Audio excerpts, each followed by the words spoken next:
اللهم صل على سيدنا محمد وعلى آل سيدنا محمد وبارك وسلم. إياك نعبد وإياك نستعين. ما تمخ د پاکستان تحریک انصاف نرانو غیرتمندو عزتمندو مجاهدینو او ما سره په سټیج باندې ناس زما د پاکستان تحریک انصاف لیډینګ مجاهدینو السلام علیکم په خیر راغلی ستړي مشئ ملګرو پتا وګورئ کې چې کوم د پاکستان تحریک انصاف د پانی چیرمن د امت مسلمه لیډر عمران خان سے اسپایانی نو غلا سوچت کئی ټول یې کړه ډسپلن وکاو نو تاسو دې مرګرو ته خواست کوم چې دې خوا شاته راشئ او شاته چې کوم مرګرو شور جوړ کړی دی او زورونه کوي هغوی ته هم خواست دی چې تاسو مخې ته راشئ او تاسو ته هم خواست کوم تاسو مرګرو ته چې لږ دې خوا مخې ته راشئ ځکه چې نن په پاکستان کې د یهود او نصارا چې کوم ایجنٹان ناستی چې ویل به چې میں زرداری کا میں اس کو روڈ پہ گھسیٹوں گا میں روڈ پہ گھسیٹوں گا اسی صدر پاکستان جوړ کو دا د یهود او نصارا ایجنٹان دي مرګرو مهرباني وکئ دوی ته به دا زور ښایو چې موږ تاسو نه منو او بل یو خبره زه تاسو ته کوم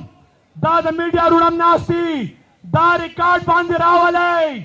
یا ساتئ چې دا کم ایجنټان راغلي دي کم چې چور شهباز شریف راغلی دی ډاکو زرداری راغلی دی او د یهودو نصارا چې موږ باندې په زور باندې مسلط کړي دي نو یا ساتئ یہ 6 مہینوں کے مہمان ہے او پښتو کې یو متل دی چې یا ساتئ په دوی باندې خو څوک غنم داړي ته نه بوځي د دوی دا حیثیت دی نو دوی یا ساتئ د دنیا کا حکمونه په دوی اعتماد نه کوي او ورفیس پاکستانی په اعتماد نه کوي یا ساتئ دا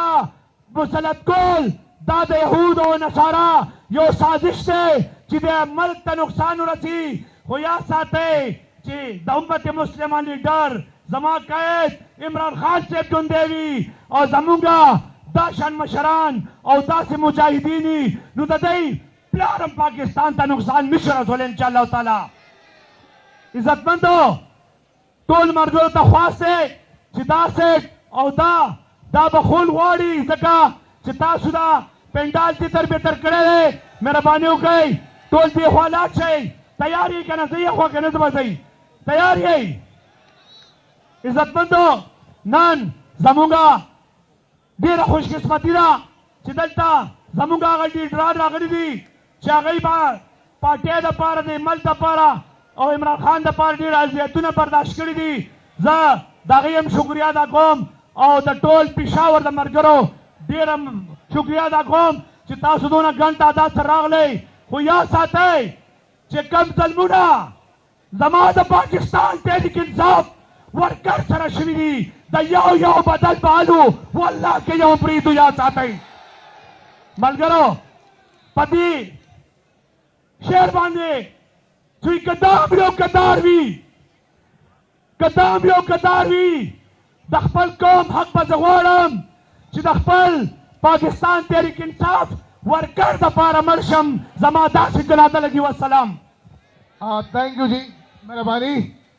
ډېر